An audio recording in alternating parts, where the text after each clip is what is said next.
La semana que viene. La de la semana pasada, que era la de los agentes económicos. ¿Alguien puede definir entonces lo que es un agente económico? Lo de oferta y demanda, ¿no? Sí, está vinculado a lo de oferta y demanda. Pero un agente económico se refiere a las personas. ¿Qué tipo de personas? Profe, es un actor y toma como que dos decisiones de un modelo. Sí, exacto, son actores, es decir, son individuos. Son básicamente las personas que actúan, que actúan o que realizan una acción. Pero entonces si hablamos, eso es un agente, una persona o un individuo o grupo de individuos que actúan. Si vinculan la economía, ¿a qué se refiere? Que concretan la ampliación de una producción. Una parte de esos agentes son los productores, por ejemplo. ¿Qué otros agentes hay? Si hay Distribuidores. distribuidores, ellos también hacen parte de la economía. Y al final, entonces, después de producir, distribuir y... Los clientes. Exacto, el cliente, el consumidor, es decir, todas las personas. Porque hasta donde sabemos, la mayoría, por no decir que todo el mundo o todas las personas, son consumidores, es decir, hacen un gasto. Existen excepciones, principalmente en países como Estados Unidos y Alaska, donde se aíslan del mundo para evitar tener, por así decirlo, que relacionarse con el modelo económico, pero estos son solo excepciones, entonces no son tenidas en cuenta. Bueno, les voy a compartir entonces la presentación de agentes económicos para poder dar inicio con la clase. Profe, qué pena, una pregunta. Lo que usted va a mostrar por esto, ¿toca copiarlo en el cuaderno?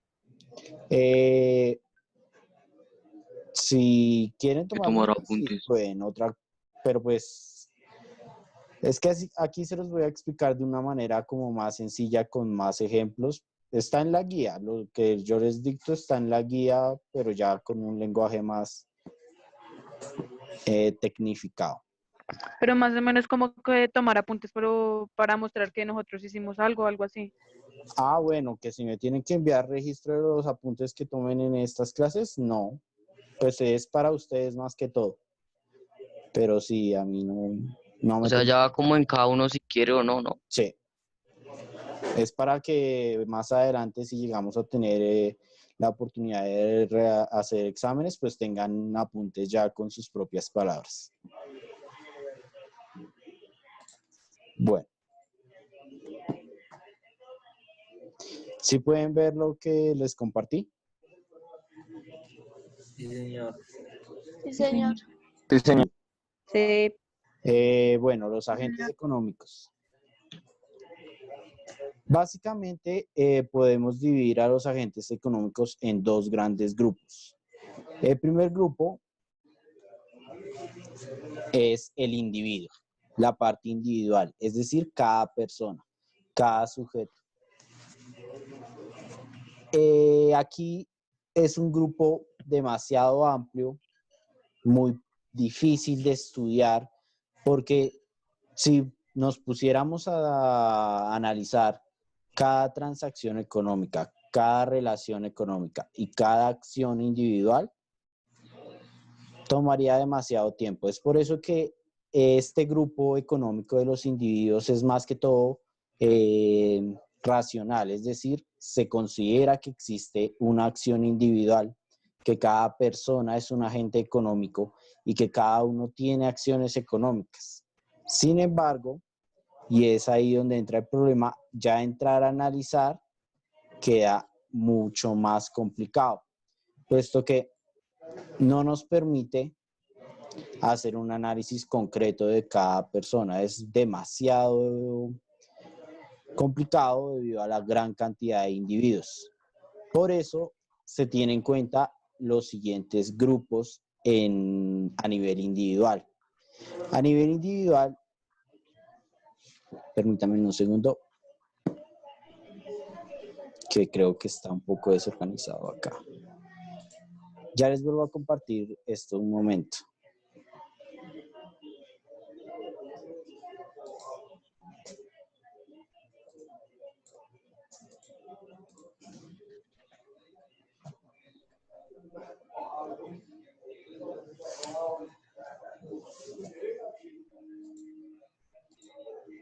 Bueno, sigamos. Ya para hacer un análisis o un estudio, lo que se suele hacer es coger grandes grupos, es decir, grupos colectivos, ya no tomar en cuenta solo al individuo, sino cómo se relaciona en grupo. Esta forma de análisis tiene por así decirlo, grados o escalas. La primera escala es el hogar, no las familias, sino el hogar. ¿Alguien puede más o menos definir lo que es un hogar? Lo que concluye mamá, papá, hermanos, sobrinos. Sí, Sí, sí, está como núcleo relacionado a la familiar. familia. Núcleo Está familiar. relacionado a la familia, pero no es tanto la familia. Un hogar se refiere concretamente a un grupo de individuos que viven e interactúan bajo el mismo techo. ¿Esto qué implica? Entonces, un hogar sí puede ser una familia, puede ser papá, mamá, hermanos. Ya si esa familia es más extensa y vive en la misma casa con los tíos, con las tías, etcétera, eso compondría el hogar. Pero un hogar también podría ser solo un señor y una señora que no tengan hijos, no requieren de hijos para constituir un hogar. Incluso un hogar podrían ser dos amigos que se mudaron a un apartamento y pagan y conviven dentro del mismo apartamento. Como viven bajo el mismo techo, constituyen en sí un hogar. Esta es la diferencia principal entre el hogar y la familia.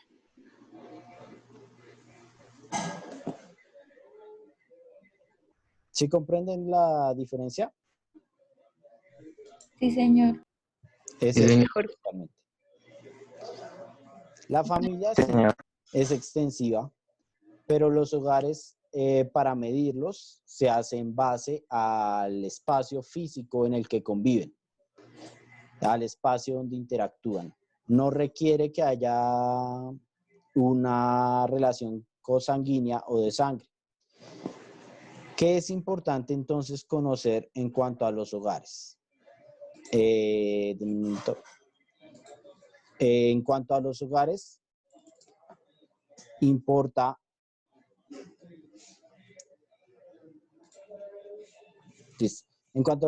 importa comprender precisamente lo que es la interacción. La interacción se refiere a actuar, a relacionarse. Digamos, si en un conjunto de apartamentos existe un hogar o varios hogares. Varios hogares. Varios hogares. ¿Por qué? Porque hay hartos apartamentos. Técnicamente todos viven bajo el mismo techo, ¿no? Si es un edificio de apartamentos solo vertical.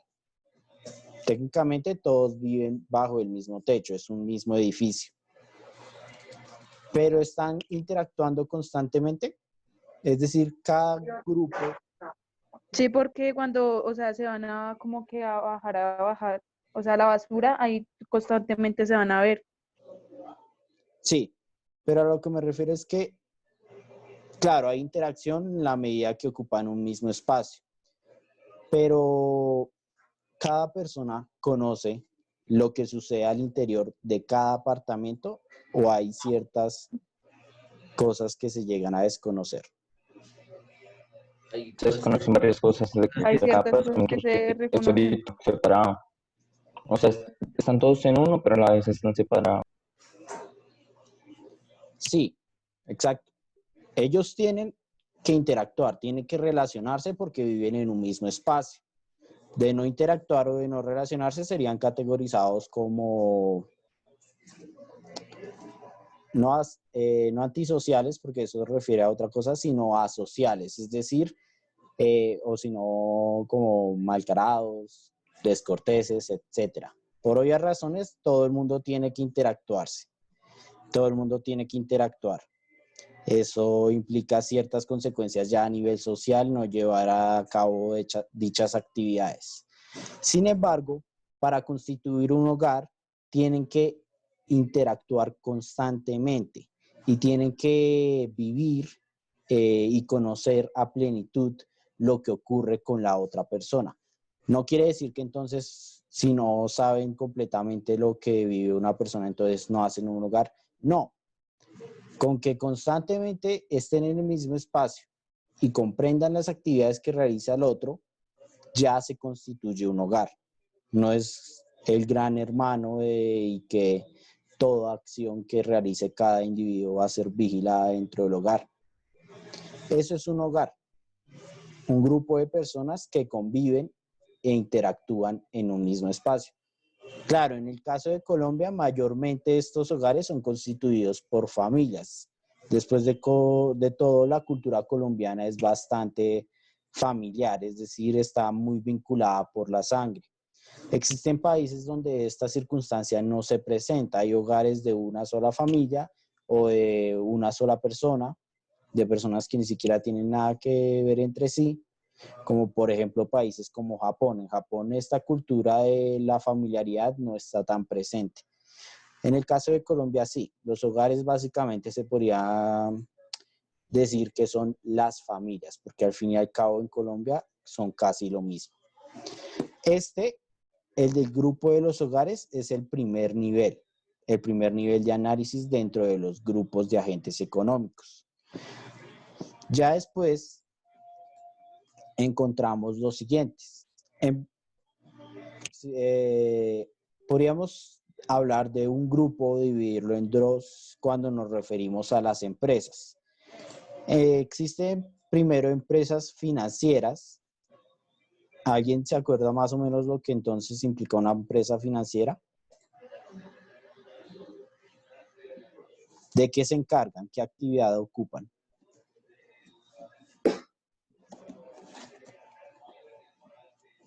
Si no se acuerdan, un no también me basta. No me gusta estar ahí escuchando solo mi voz. No, ni idea. Sí. No. Bueno, Sería como, digamos, prestar un servicio. sí, ellas prestan un servicio. Las empresas financieras se encargan de prestar un servicio concreto. Cuando hablamos de empresas financieras nos referimos solamente a las empresas encargadas de distribuir y manejar el dinero. Es decir, siendo específicos, nos referiríamos solamente a los bancos. Las empresas financieras podríamos denominarla así, son los bancos. Son quienes se encargan de distribuir y redistribuir el dinero. ¿Por qué redistribuir? ¿Qué se les ocurre con redistribuir?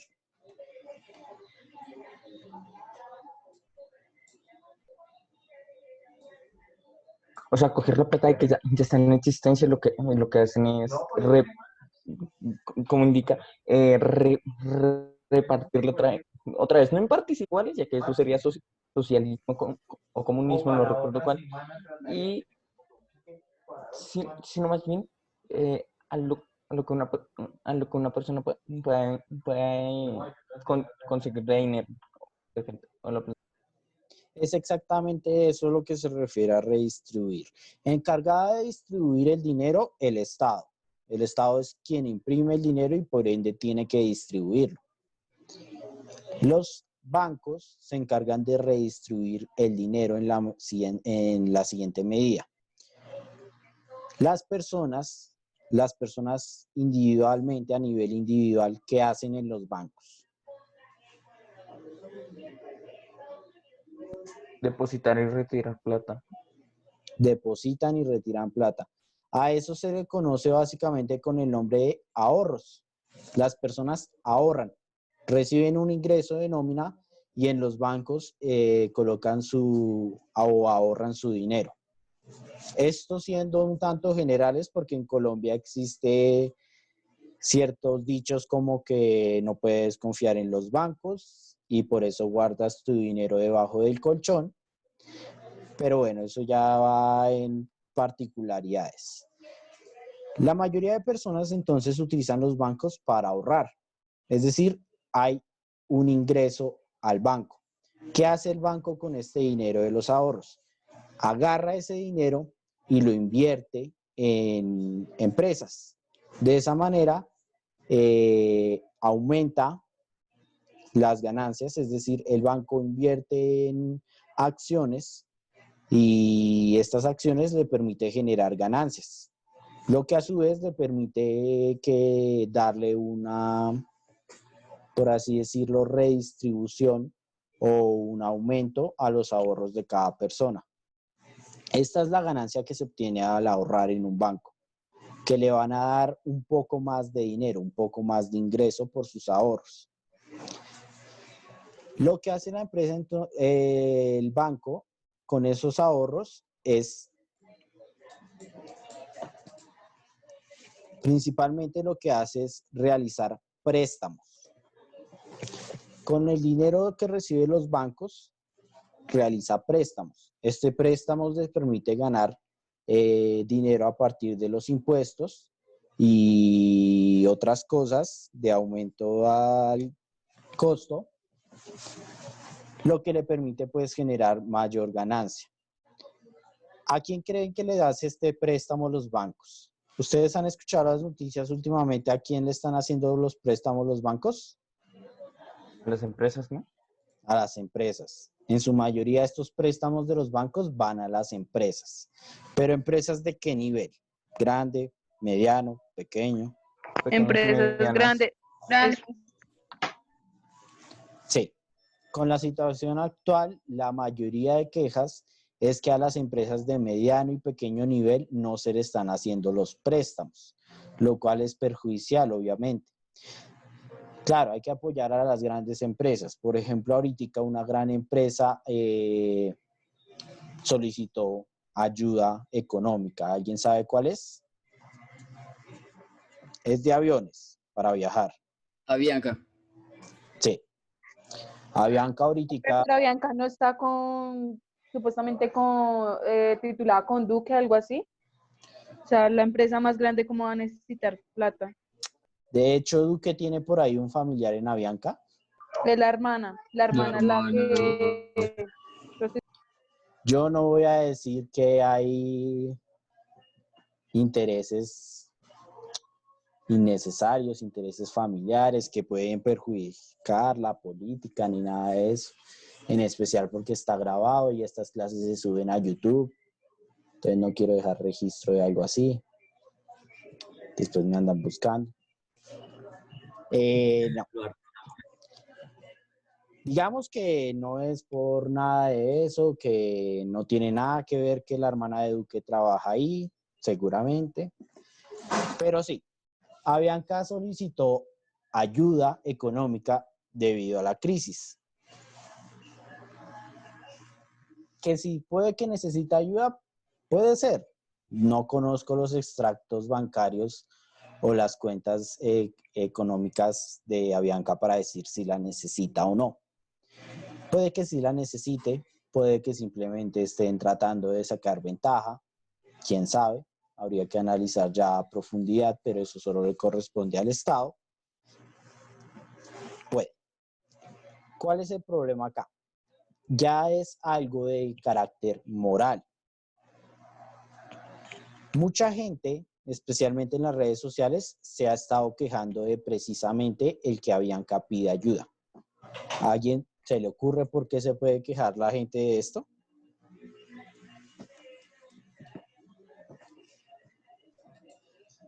Porque la gente es fastidiosa y le gusta quejarse. Porque hay Porque tiene razones. miedo a que la gente empiece a movilizarse más, de que se empiece a movilizar.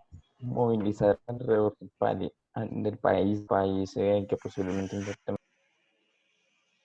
Sí, estas cosas suelen movilizar a la gente, pero no, hay un argumento concreto contra el apoyo a Avianca y es unas políticas de Avianca que han ocurrido. Para empezar, Avianca no es la empresa más óptima, más colaborativa con el público. No es que le haya generado, cuando estaba bien económicamente, no es que le haya ayudado mucho a la gente a disminuir sus costos de viaje, no es que fuera la empresa más, con políticas más éticas, por así decirlo. De hecho, hubo un caso de cuando cerró la vía al llano y esto limitó las posibilidades de acceder a esta zona del país. Avianca, muy orgullosamente, lo que hizo fue que le subió el precio a los vuelos que iban hacia el llano, ya que el mayor medio para a ese momento para ir a la vía del llano o para acceder a la parte del llano eran los aviones. Avianca decidió, por lo tanto, subirle los precios. Claro, esta es una clásica táctica económica. Si eres uno de los medios más importantes o el único medio para acceder, entonces si le subes el precio, la gente estará obligada a pagarlo. Si quiere ir allá, tiene que pagar el exceso. Esto no es ético, moral o no es moralmente correcto cuando hablamos de economía, puesto que cobrarle a una persona más solo porque no tiene otras formas es inmoral. En parte por esto hay gente que no le gusta la idea de que a Avianca se le realice un préstamo, que se lo apoye económicamente, porque no es una de las mejores empresas para el público. Pero entonces aquí entra un conflicto o un discurso entre dos grupos de industria. ¿Cuáles creen que son?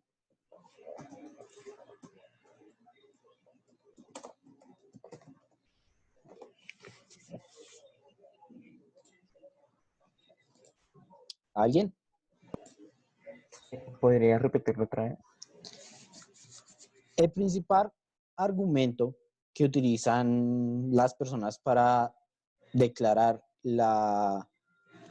declarar que no debería apoyarse a Avianca es un conflicto. ¿Cuál creen que es? Porque Avianca no es de acá, es Es extranjera. acá, es extranjera, ¿no? Exacto. Avianca pertenece a manos extranjeras.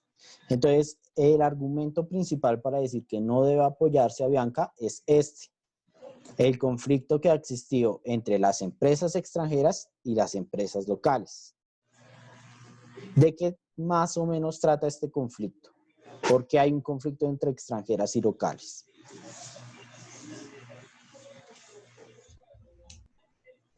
Que por lo general la empresa extranjera es más plata, le da mejor en general, y el gobierno deja ayudar bastante a las de acá, a las locales. Sí. Tradicionalmente, el Estado colombiano se ha destacado por su facilidad o su gran apoyo a la industria extranjera con el interés de incentivar la economía del país, porque si ingresan empresas extranjeras se generan mayores ganancias, por obvias razones, a través de los impuestos. El problema es que para incentivar las industrias extranjeras, estos impuestos suelen disminuirse, porque pues las industrias no quieren pagar un montón de dinero por llevar un producto. Esto es bueno y malo. Es cierto que tampoco pueden llenar a las empresas de otros países con impuestos. Esto es sumamente negativo porque entonces al final al consumidor le tocará pagar un precio mucho más alto por el mismo producto, solo porque hay un montón de impuestos de por medio. Es sumamente negativo, pero también es sumamente negativo que actúen diciendo que entonces se le quitan un montón de impuestos, porque primero disminuye las ganancias para el país. Segundo, le permite a las industrias extranjeras tener una reducción en sus costos. Claro, lo lógico sería pensar que una reducción en los costos de producción conlleva una reducción en el gasto, en el precio del producto. Lo que se sabe es que algunas empresas no hacen esto. Les disminuyen los costos, pero el producto sigue costando lo mismo. Justo o no justo, bueno, eso ya depende de cada quien. Obviamente para las empresas que toman esta práctica es lo justo. Se cobra el mismo precio por el mismo producto. Obviamente para el consumidor que paga y se entera que a la empresa le cobran menos y que por lo tanto debería cobrar menos por su producto, le va a parecer sumamente injusto. Depende de la perspectiva de cada quien. Pero bueno, entonces eso nos introduce ya y vamos a dejar aquí más o menos en general el siguiente actor que tiene vinculación y son las industrias no financieras. En base a esta imagen, ¿qué se les ocurre que son las industrias no financieras? Las energías, ¿no? ¿Cómo? Energías, fábricas, petróleo, Exacto. combustibles fósiles. Básicamente las industrias no financieras son todas las que no tienen un manejo global del dinero. Es decir, cualquier empresa, cualquier industria, ya sea textil, manufacturera, ganadera, agrícola, etcétera, de tecnología, de servicios. Cualquier empresa de carácter privado que genere un ingreso económico, pero que no tenga que hacer redistribución de la riqueza, es una empresa no financiera. Y es uno de los agentes económicos más importantes. ¿Por qué será?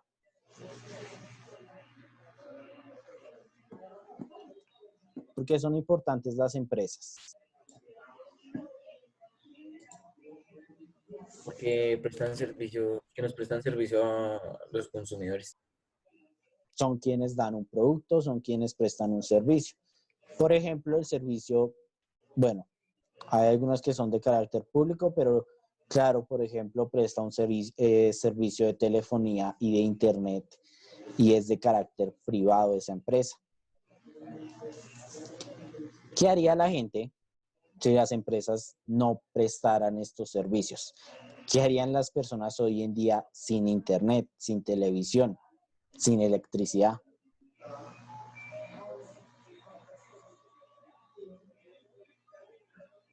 Si se les ocurre nada, pueden decirlo porque precisamente esa es una respuesta, ¿no? Profe, ¿puede repetir otra vez la pregunta? La pregunta era sencilla.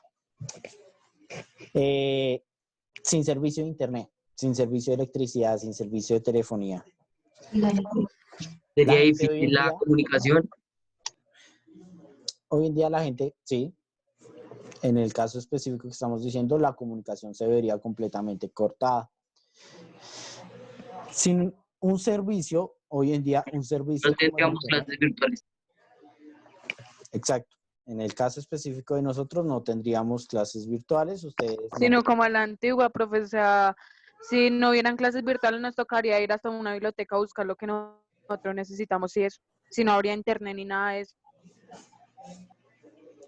Sí, así con las circunstancias actuales. De hecho, considerando las circunstancias actuales, en un mundo donde no hubiera cosas como el internet ni la telefonía, lo más probable es que se suspendieran clases, se argumentara entonces cuarentena y no dejara claro cuándo volver a clases. Si todo el proceso no se pudiera desarrollar de la manera normal en un mundo sin internet, en estas circunstancias, y la cuarentena se sostuviera durante, digamos, hasta el mes de septiembre, por dar una fecha ya bastante larga, lo más probable es que al final se terminará diciendo que se cancela el año escolar y que se retomarán entonces clases el año que viene. Es decir, nadie pasaría de curso este año, nadie se graduaría este año. Todas esas facilidades las permite un servicio, una prestadora de servicios. Es por esto, esta es una de las razones por las que las empresas no financieras son importantes, porque prestan algo a la comunidad. Así sean empresas tóxicas y con malas políticas públicas, le prestan un servicio a la comunidad. Como algo obligatorio, más o menos. Sí, por extensión, cualquier empresa, sea que haga lo que sea, le va a prestar un servicio a la comunidad en cuanto a que le da algo que consumir o le presta un servicio, etcétera. Pero ¿qué otros beneficios o qué otros aportes le da una empresa no financiera? Genera empleo. Exacto. Son generadoras de empleo. Contratan gente porque por obvias razones para hacer algo, para hacer un trabajo o una labor, se requieren personas. Ya después entraríamos en una posible debate de qué tantas personas se necesitan para hacer un trabajo. Con el desarrollo de nuevas tecnologías este número se va disminuyendo. Por ejemplo, el caso de Amazon que creo que les comenté a ustedes, donde ya no tienen gente que lleva los paquetes, sino que lo hacen robots. Entonces, la tendencia en cuanto al empleo es que disminuye. Las labores que no requieren de una educación tecnificada, es decir, de nivel técnico, tecnólogo y hasta universitario, van disminuyendo con el paso del tiempo, disminuye a espacios acelerados bastante. Hoy en día el desempleo está más o menos entre el 10 y el 11% en Colombia, y la tendencia, según las estadísticas, es que esto aumente, precisamente por el desarrollo de nuevas tecnologías y la disminución de la mano de obra necesaria.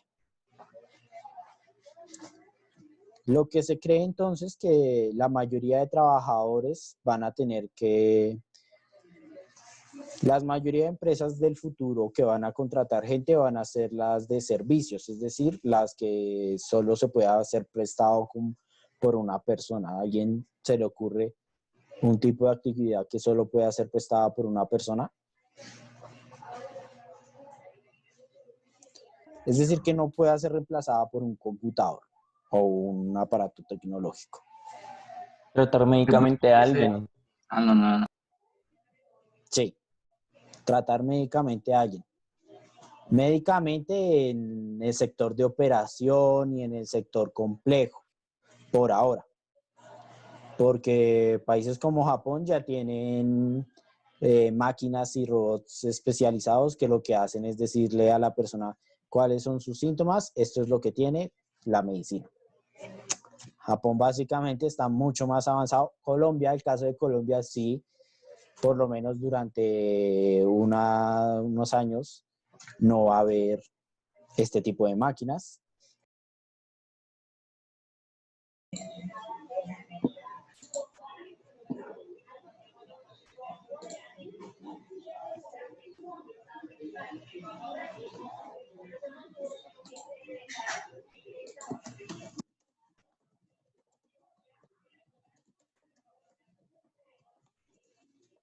Ay.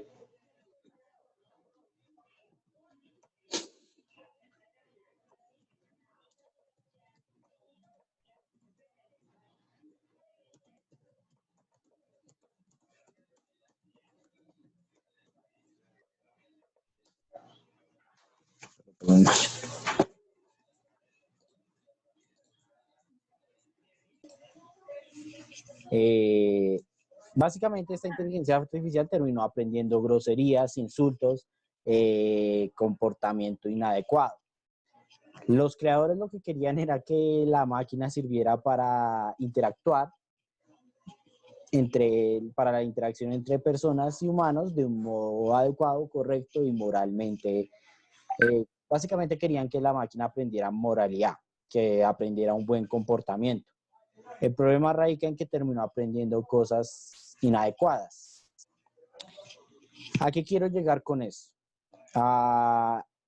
El desarrollo de la nueva tecnología es algo necesario y que probablemente no sea buena idea decir que se detenga o que... Es decir, el discurso alarmista de que entonces la gente va a quedar desempleada y que las máquinas son algo negativo es puramente negativo y entonces debemos detener el avance tecnológico, no nos sirve, pero tampoco no nos sirve el avance de una falta de comprensión de las implicaciones de la tecnología. Esto se viene pensando desde hace siglos. Un ejemplo en la literatura es Frankenstein, el moderno Prometeo de Mary Shelley.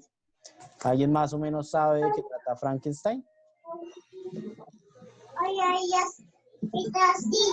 El micrófono.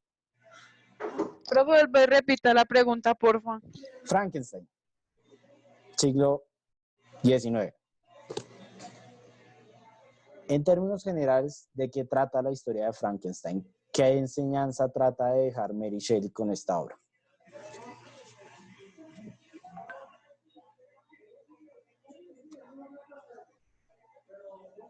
Todo el mundo debería conocer a Frankenstein, ¿no?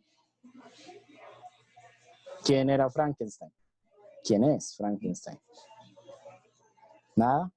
Figura de horror de hace años.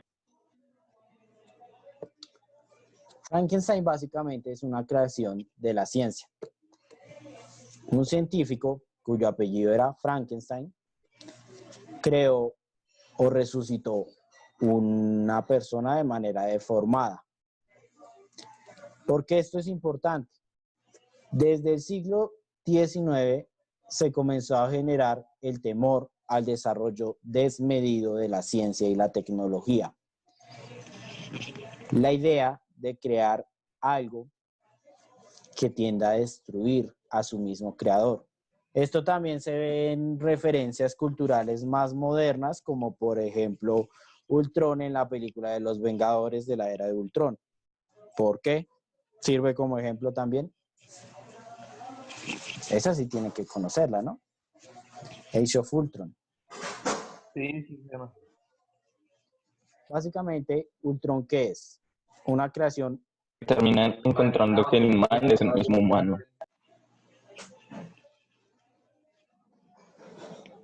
No me sorprende que una inteligencia artificial sumamente desarrollada pudiese llegar a este resultado. Obviamente el ser humano no es uno de los animales más óptimos con la naturaleza, más equilibrados al menos, pero tampoco podemos caer entonces en la negativa de la humanidad es malvada y la extinción de la humanidad nos llevará al bien. Como dijo Einstein, no podemos dejar de creer en la humanidad porque somos precisamente humanos. Lo que busco es generar esta conciencia de entonces hay que encontrar un equilibrio entre lo social y lo tecnológico. No que una cosa nos lleve a la perjudicación o a la disminución en ciertos aspectos. Bueno, ya con eso continuamos entonces con los siguientes agentes económicos. Por ejemplo, el siguiente agente económico es uno que ya hemos mencionado varias veces, el Estado. Económicamente, ¿cuál es la tarea del Estado? ¿Qué tiene que hacer el Estado en la economía? ¿De qué se encarga?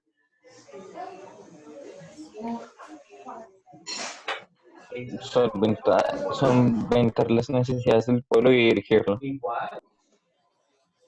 Sí, el Estado tiene que apoyar al pueblo, pero específicamente en la economía. ¿De qué se encarga? Administrar los gastos para que un país no se vaya a la quiebra. Se administra los gastos. Es decir, establece orden. El Estado se encarga de eso, imponer y cuidar un orden. En la guía pasada existía entonces la mención a dos labores del Estado en cuanto al orden. El primero es este de acá, el orden y desempeño de las empresas públicas. Hay empresas como ETB que son de carácter público y el Estado tiene que encargarse de su administración. No puede estar en manos de una persona privada. Al ser públicas, tienen que estar en manos del Estado, porque son algo que le pertenece al gobierno, a nadie más. Cuando ya está en manos de una persona privada, entonces pierde su carácter de público. Esta es la primera cosa que se encarga el Estado, administrar las empresas públicas. En segundo lugar, tenemos el control de la generación de externalidades. Estas externalidades son básicamente todas las consecuencias positivas o negativas que pueda tener el desarrollo de algo. Por ejemplo, cuando se generan derrames de residuos de petróleo dentro de ríos o mares. Es labor del Estado encargarse de estas circunstancias, junto al privado que tenga la culpa. Pero sí, no quiere decir que estas externalidades sean solo de carácter negativo. Por ejemplo, cuando una empresa genera grandes ganancias y estas ganancias se ven reflejadas en los impuestos hacia la empresa, dejándole ganancias al Estado, como dijeron precisamente, entonces el Estado se tiene que encargar de redistribuir esa riqueza.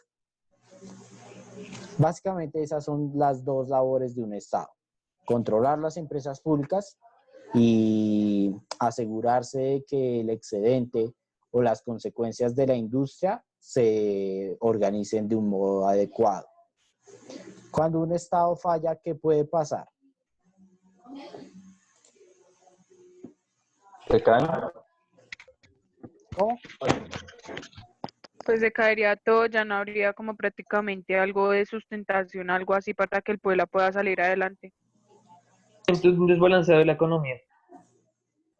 Se termina cayendo y termina siendo un estado fallido y tiene que volver a comenzar desde cero o no termina cayendo o más cosas.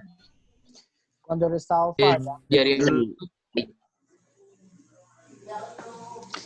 bueno, cuando el Estado falla, precisamente entonces comienza a haber inequidad en la economía. Un bajo control del Estado en la historia, cuando en el siglo XX, cuando había un bajo equilibrio del Estado, las empresas abusaban.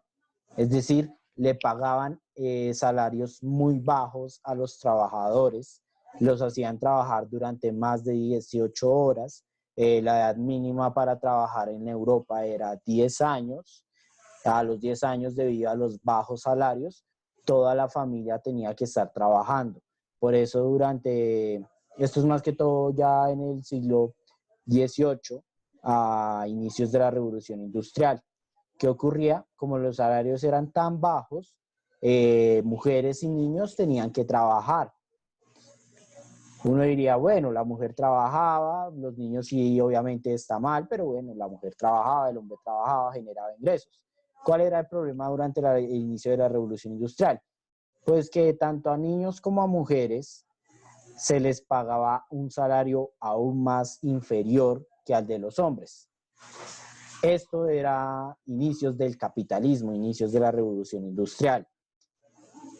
Como era inicios, en principio no había estados fuertes porque hace poco había ocurrido la Revolución Francesa.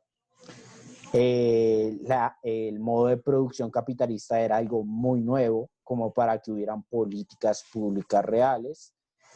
Y esto es lo que pasa cuando un Estado falla en controlar la economía.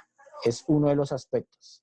Claro, se puede que haya generar riqueza porque la empresa siempre va a buscar riqueza, siempre va a buscar generar dinero, pero no habría un correcto manejo, es decir, las personas podrían estar bajo condiciones de desigualdad, bajo condiciones laborales muy negativas y al final no recibirían muchos ingresos.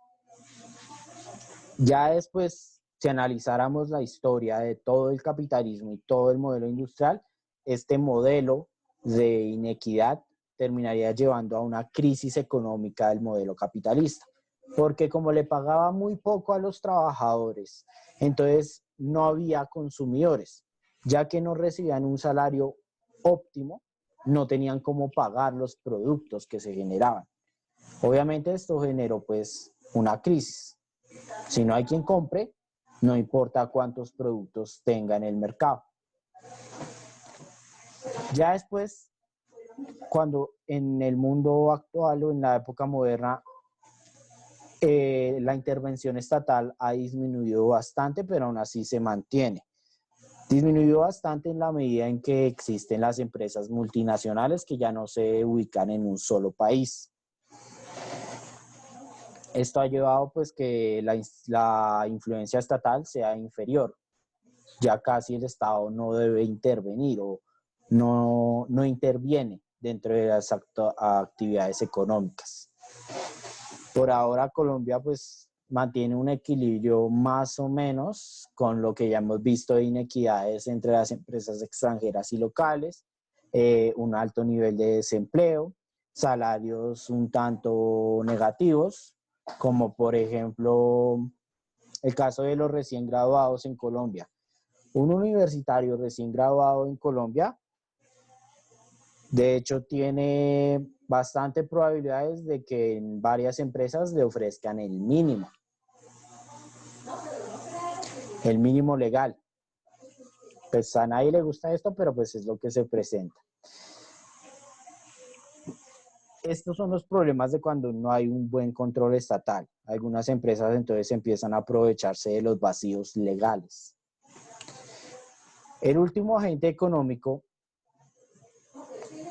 es, por así decirlo, el resto del mundo. Es decir, todos los demás países que no son el país local, el país que se está analizando. Como por ejemplo, existe un país que hoy en día influencia la mayor parte de la economía. Bueno, dos países. ¿Cuáles son? Rusia, ¿Cómo? China y Estados Unidos. Sí. Hoy en día China y Estados Unidos son los mayores influenciadores en la economía global. Estados Unidos con su modelo capitalista tradicional y China con su modelo socialista capitalista. ¿Por qué socialista capitalista? Políticamente, ¿China qué es? ¿Socialista o capitalista? Comunista. Comunista. O socialista también. Son diferentes, pero igual la gente lo confunde. Entonces, China políticamente es comunista, pero económicamente entonces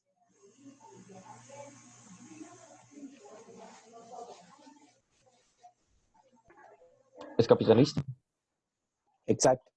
Esa es con la producciones en masa. gran contradicción de China. Políticamente puede ser muy comunista y todo lo que quiera, pero económicamente está en un modelo capitalista. Grandes producciones en masa y una constante generación de riqueza que no siempre se distribuye de la manera adecuada. Ya cuando hablamos de una inequidad en la distribución de las riquezas, estamos hablando un poco del capitalismo, porque el capitalismo habla de establecer escalas. Esas dos son las dos grandes potencias a nivel mundial.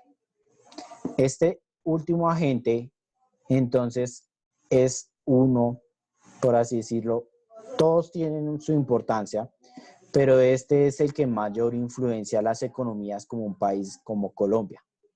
¿Por qué será?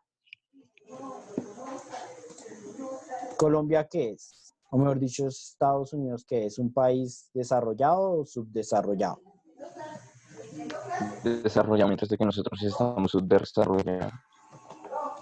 Estados Unidos es desarrollado, ¿verdad? Entonces, ¿Colombia qué es? Subdesarrollado. Subdesarrollado. Esta diferenciación entonces establece cierta forma de relación económica. Estados Unidos, un país desarrollado, crea nueva tecnología. Un país como Colombia, que no es desarrollado, sino que es subdesarrollado o hacia el desarrollo o cualquier otra forma de llamarla, como prefieran llamarlo, tercermundista, etcétera, no genera esta misma tecnología. Para competir económicamente, lo que hace es comprarle la tecnología a Estados Unidos y entonces Estados Unidos se dedica a producir nueva tecnología. Estos utilizan la tecnología comprada para competir en la industria, pero no desarrollan nueva tecnología. Colombia no es una potencialidad en desarrollar tecnología. ¿Existen desarrollos tecnológicos hechos por colombianos? Sí, pero son de carácter individual. No es una política pública, no es toda una estructura económica y política dirigida al desarrollo de tecnología. No.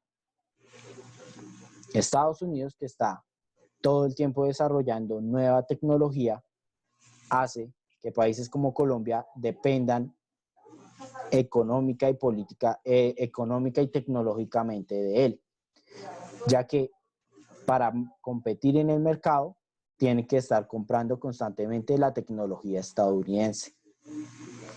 Ese es el tipo de influencia que se desarrolla con esta gente, con el mundo. Un país muy desarrollado tiende a afectar la economía de un país subdesarrollado. Existen circunstancias donde esto es al revés, donde un país subdesarrollado afecta la economía de un país desarrollado, principalmente cuando no compran los productos que se generan dentro de ese país. Pero bueno, estos casos ya son más escasos, son bastante pocos. Lo más común es que un país desarrollado afecte la economía de un país subdesarrollado. Bueno, esos serían todos los agentes económicos a modo global. Con eso concluyo la clase. Si tienen alguna pregunta, pueden hacerla ahorita. Si no, pues ya pueden ir saliendo. Ya la próxima clase veremos a un nuevo sociólogo que sería filósofo, Platón, pero eso pues, será la próxima clase. ¿Alguna pregunta? No, señor. No, señor. Señor, claro, muchas gracias. Bueno, entonces les agradezco su atención. Y ya pueden ir saliendo de la plataforma. Adiós. Hasta luego. Hasta luego. profe. Muchas Chao. gracias. Adiós, profe, profe. gracias. Chao.